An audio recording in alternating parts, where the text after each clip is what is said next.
وتذكر وتذكير والنفع والانتفاع والحث على التمسك بكتاب الله وسنة رسول الله والدلالة على الهدى والدعاء على الخير. وصل على سيدنا محمد الفاتح لما أغلق والخاتم لما سبق ناصر الحق بالحق الهادي إلى صراطك المستقيم وعلى آله وصحبه حق قدره ومقداره العظيم.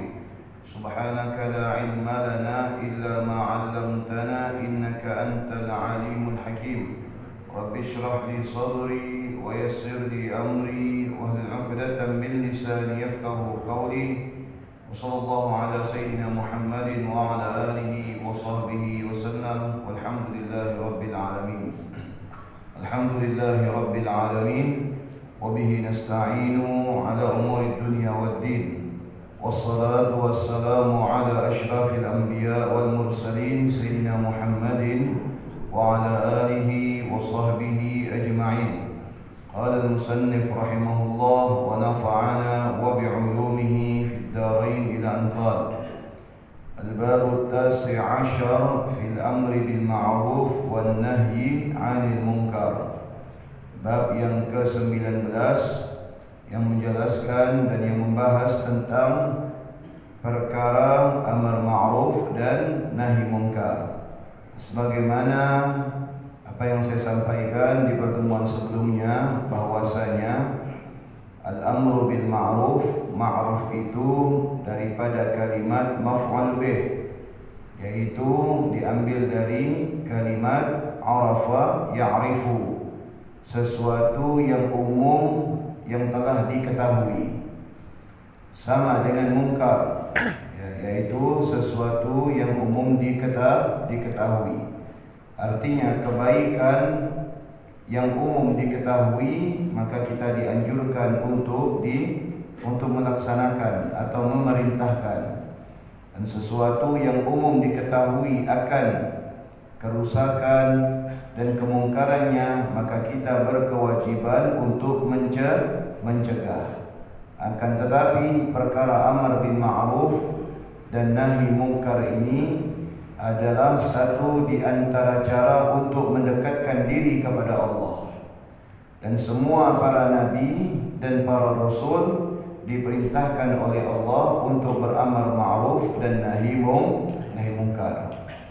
Namun apabila amar ma'ruf dan nahi munkar ini dianggap oleh Allah Subhanahu wa taala sebagai bentuk untuk mendekatkan diri kepada Allah, maka kita harus mentaati dan mematuhi tata caranya terlebih dahulu. Kenapa? Perkara amar ma'ruf dan nahi munkar ini dikhawatirkan akan dikuasai oleh hawa nafsu. Maka apabila amar ma'ruf dan nahi munkar, walaupun tujuannya kita baik, apabila dilandasi diawali dengan hawa nafsu, maka amar ma'ruf dan nahi munkar itu tidak akan bernilai di sisi Allah Subhanahu wa taala. Walaupun kenyataannya kita melihat itu adalah berhasil, akan tetapi Allah menganggap itu semua menjadi sia-sia. Dikatakan di sini bahwasanya Nabi SAW telah mewanti-wanti, ya Aba Tha'labah mur bil ma'ruf wanha 'anil munkar. Wahai Aba Tha'labah, perintahkan pada kebaikan dan cegahlah daripada kemungkaran. Fa idza ra'aita syuhhan muta' wa huwa muttaba'an wa dunya mu'tharatan wa i'jaba kulli dhi ra'yin bi ra'yihi fa'alaika bi nafsika wa da'anka al-'awam. Bahwasanya Nabi SAW mengatakan, apabila suatu saat nanti engkau melihat ra'aita syuhhan muta', orang yang pelit akan tetapi dijadikan panutan, ditaati, wa hawan muttaba', orang yang mengikuti hawa nafsu kemudian memiliki banyak pengikut, wa dunya mu'tharatan, dan dunia ini sudah diperebutkan. Jadi tujuan orang hampir semuanya itu adalah untuk dunia. Wa i'jaba kulli dhi ra'yin bi ra'yi. Dan kita akan melihat bagaimana orang-orang yang memutuskan perkara agamanya itu hanya dengan hawa nafsunya, ya, dengan pendapatnya saja. Ini pendapat saya, tanpa kembali kepada pendapat ulama-ulama terdahulu. Bahkan ada di antara mereka mengatakan bahwasanya pendapat orang yang sudah meninggal itu tidak perlu dipakai, seperti Imam Malik, Imam Syafi'i, Imam Nawawi. Pendapat orang yang meninggal itu sudah tidak relevan lagi di zaman sekarang karena orangnya sudah meninggal.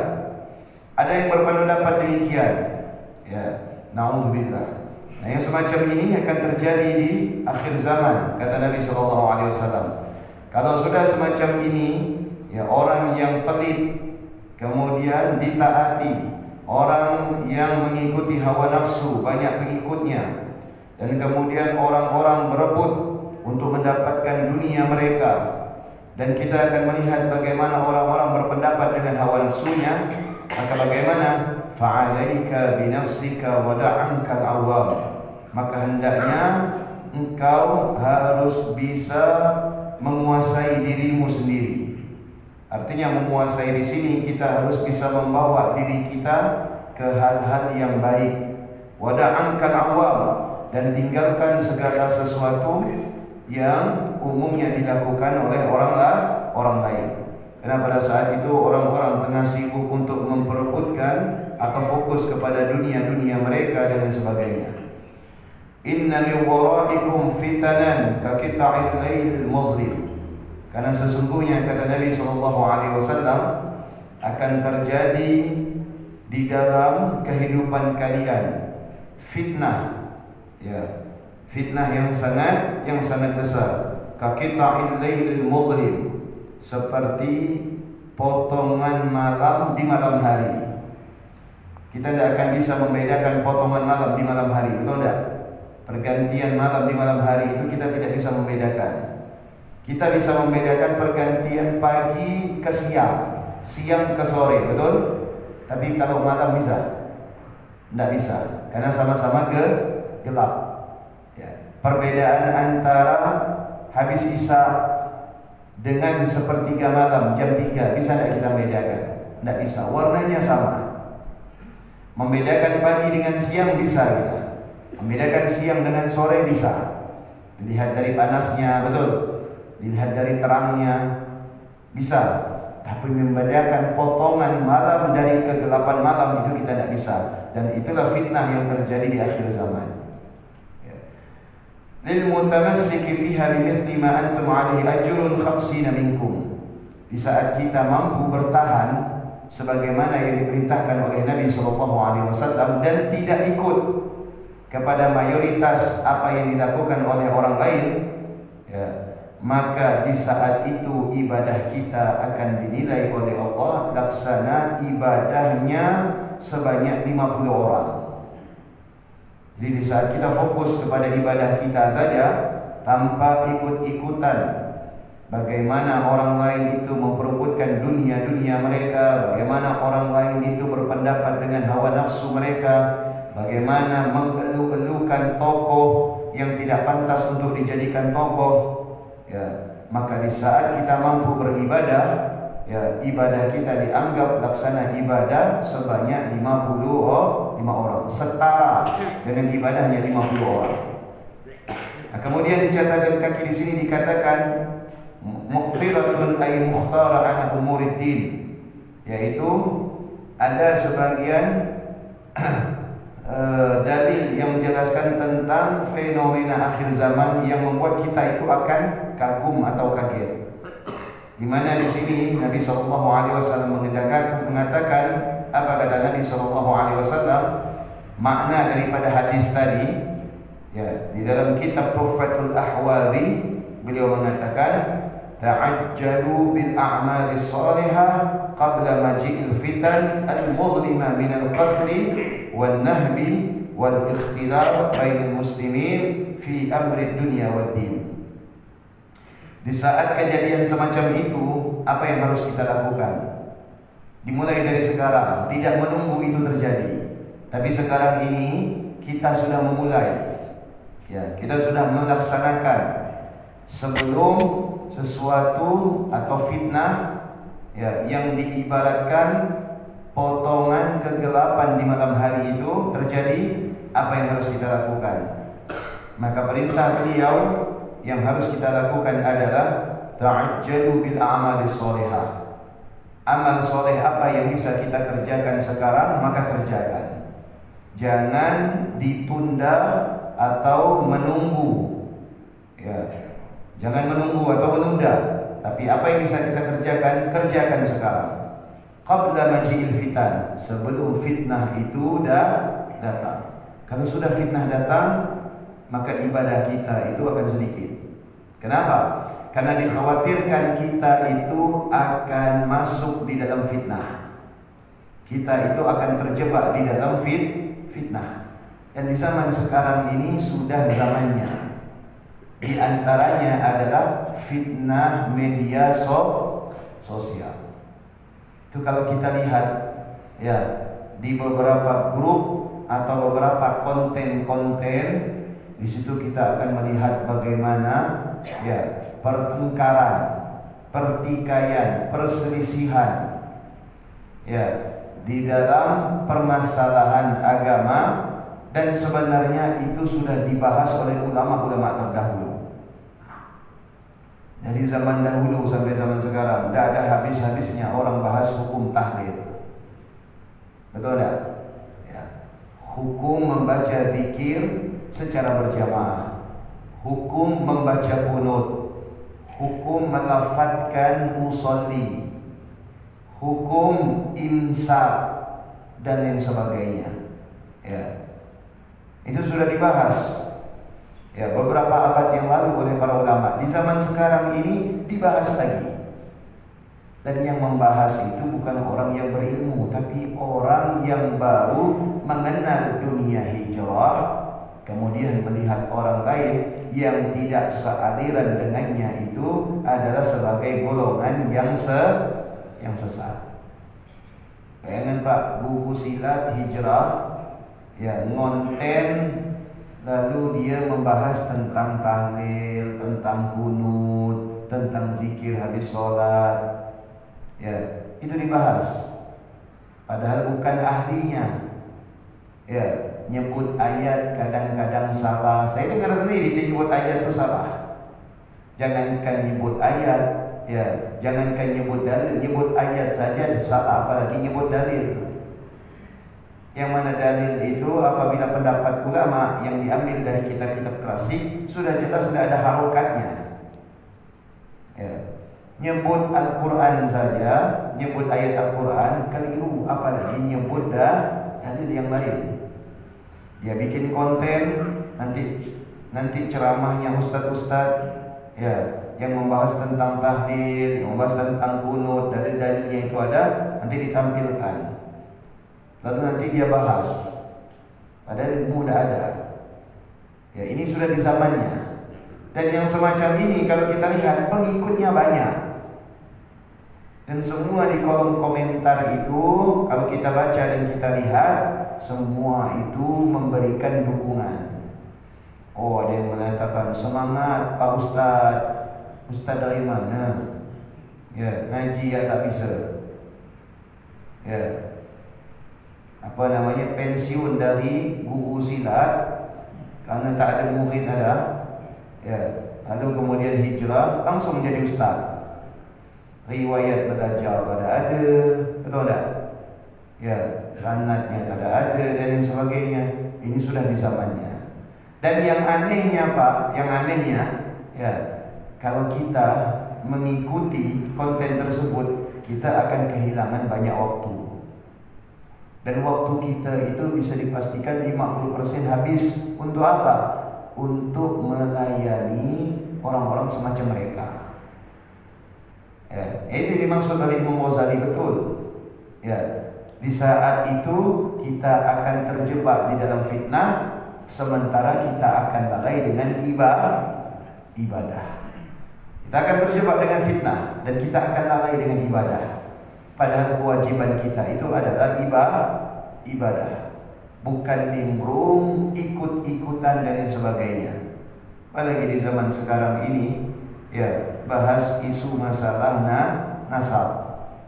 Ya, yang bukan ahlinya berbicara, yang dia itu adalah dosen peternakan angkat bicara masalah nasab. Ya, ini terjadi zaman sekarang ini.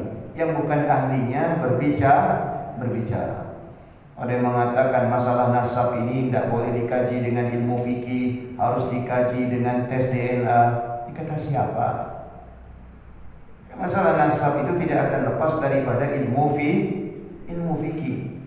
Ya, bapak mau menikahkan anak perempuan bapak, pasti ditanya oleh KUA, apakah bapak ini adalah merupakan ayah nasab daripada putri bapak, betul tidak? Kalau nasab itu tidak dibahas di dalam ilmu fikih, saya berarti punya hak untuk menikahkan putri bapak tanpa sepengetahuan bapak. Orang lain bisa menikahkan tanpa sepengetahuan bapak, betul? Nasab tidak bisa pisah daripada ilmu fikih. Di dalam ilmu fikih itu dibahas nasab. Bagaimana nasab yang diakui oleh agama, nasab yang tidak diakui oleh agama, betul? Ini ada orang bukan ahlinya berbicara masalah nasab. Ya. Ini sudah zamannya, Pak. Ya, ini sudah zamannya. Dan resiko meragukan nasab orang lain itu tanggung jawabnya berat.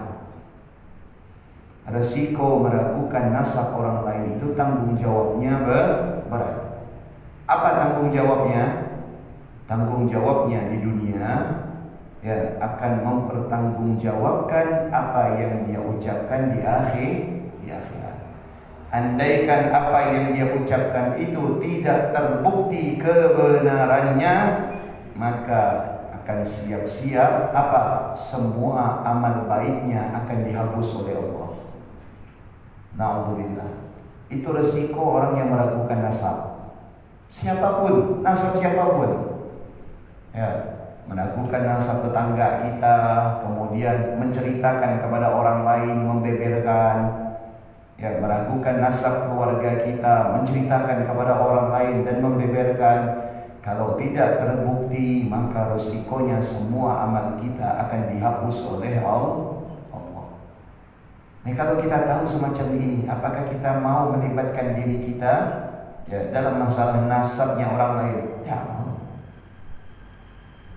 karena orang lain yang kita usik nasabnya itu tentu akan marah, sebagaimana kita yang diusik nasabnya oleh orang lain.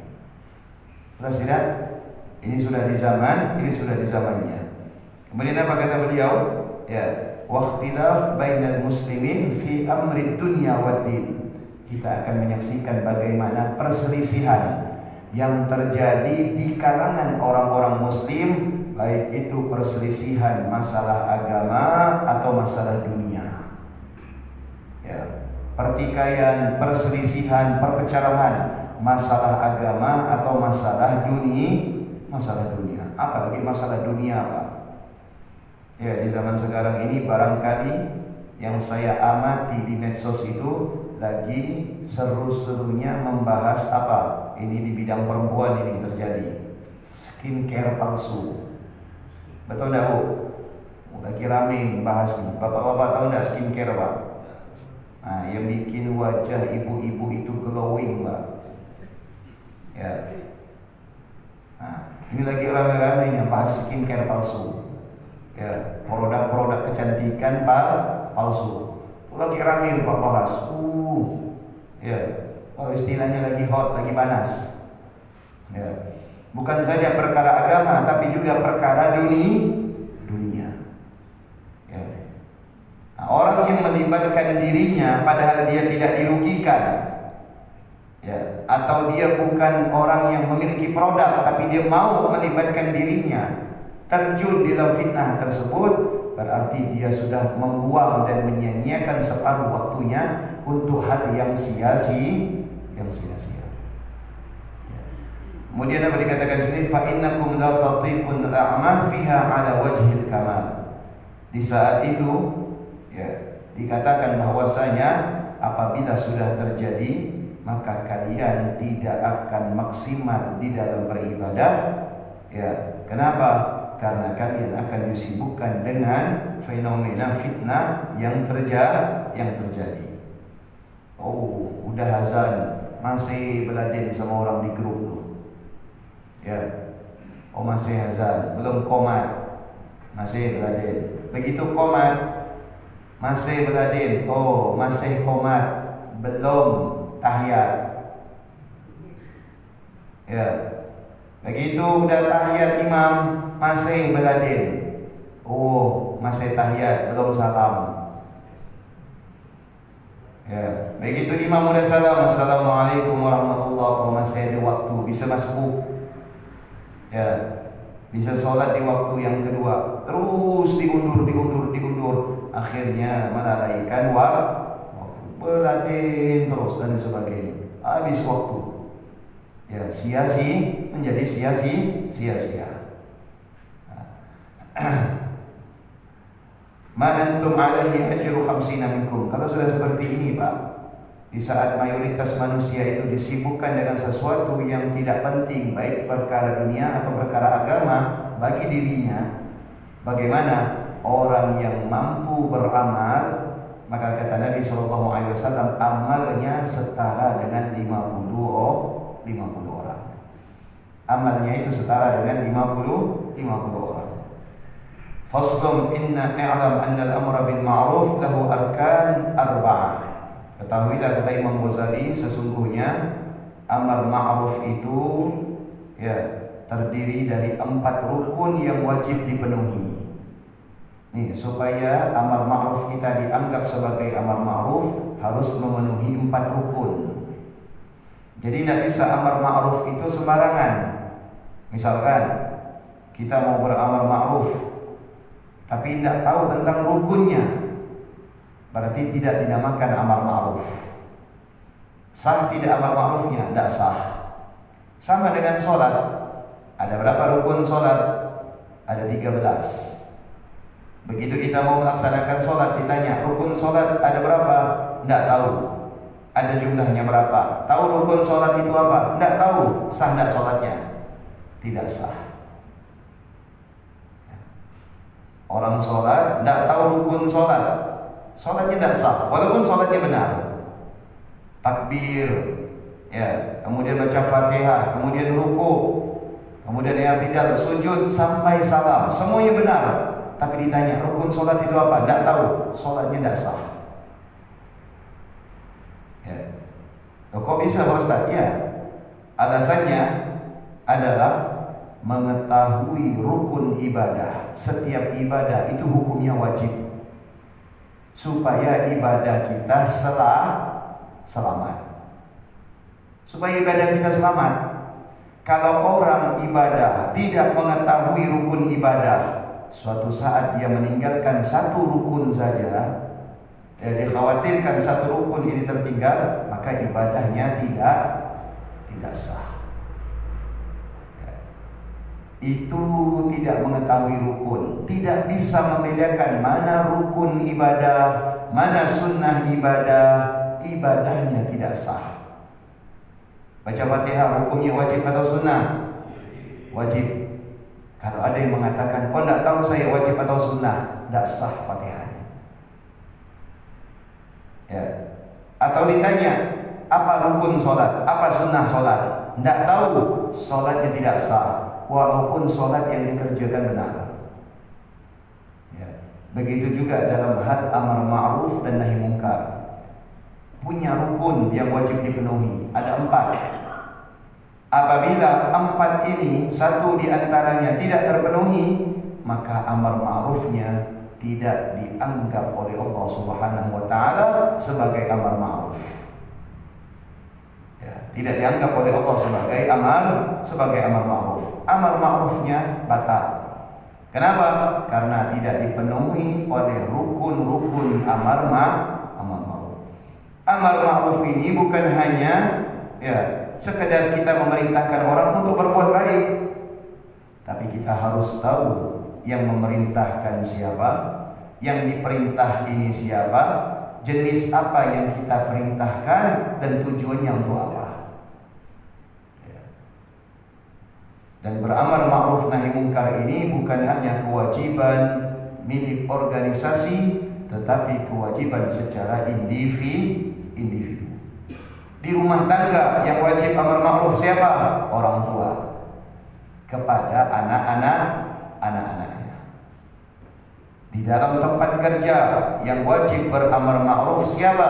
Manajernya, pimpinannya, direkturnya. Kepada siapa? Kepada segenap karyawannya. Di madrasah, di sekolahan, siapa yang wajib beramar ma'ruf? Para guru. Ya, harus beramar ma'ruf. Jadi amar ma'ruf ini bukan kewajiban ormas, bukan kewajiban sekelompok saja, tetapi menjadi kewajiban secara individu. Karena telah Allah jelaskan di dalam Al-Quran, wal takum minkum ummatan yad'una ilal khair wa ya'muruna bil ma'ruf wa yanhauna 'anil munkar.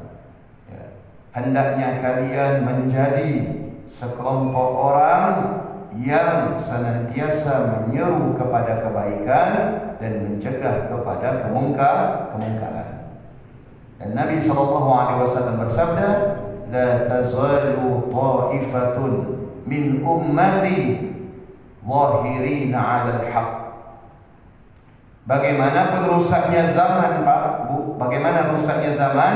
Kata Nabi, tetap ada sekelompok daripada umatku yang senantiasa berada di dalam garis kebenaran dan menyeru kepada kebaikan.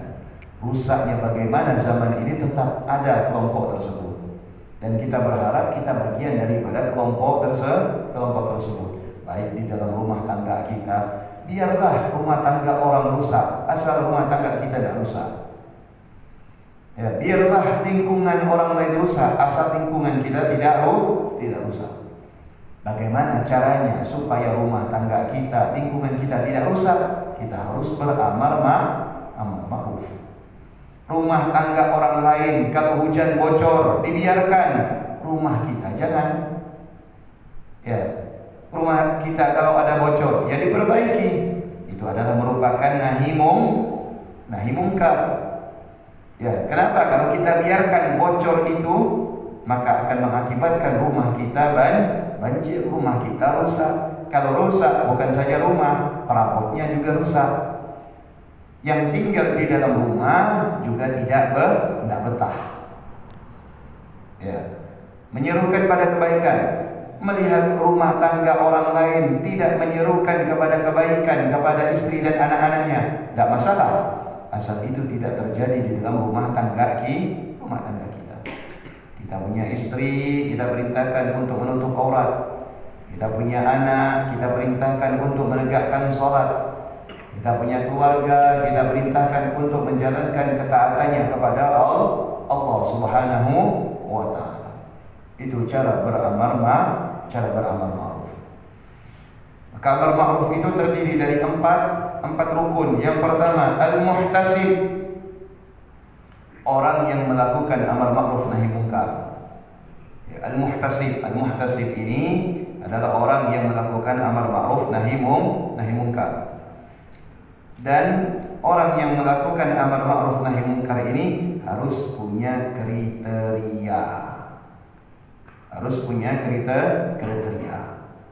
Saya kasih contoh, misalkan menangkap pejabat kita yang korupsi. Pak RT bisa tidak nangkap, Pak RW bisa tidak nangkap, camat bisa tidak nangkap, lurah bisa tidak nangkap. Yang punya hak untuk menangkap siapa? Kejaksaan, KPK, polisi, betul tidak? Mereka punya hak karena mereka memenuhi kriteria. Betul tidak? Jadi untuk beramar ma'ruf ini memiliki yang namanya kriteria yang harus dipenuhi. Al-muhtasib Ya, orang yang melakukan amar ma'ruf dan nahi munkar. Itu rukun yang pertama. Wal muhtasab alaih. Ya. Al muhtasab alaih adalah orang yang menjadi objek untuk diamar ma'ruf dan dinahi munkar. Misalkan kita ingin menyeru kepada kebaikan, siapa yang mau kita seru ini? Oh, istri, baik, ada syaratnya. Anak, ada kriterianya. Tetangga, ada syaratnya, ada kriterianya. Teman, ada syaratnya, ada kriterianya. Masa orang gila nak kita suruh solat? Betul tak? Orang gila, tengah jalan kita angkut pakai mobil, kita mandikan, kita bawa ke salon, belikan pakaian muslim di Sudirman, kita bawa solat Jumat. Ini amar ma'ruf, ini bukan amar ma'ruf. Kenapa? Karena yang kita bawa ini tidak memenuhi syarat untuk melaksanakan solat. Ya. Udahlah yang diajak tu orang gila, yang ngajak ini pun gila kali. Betul tak? Kenapa dia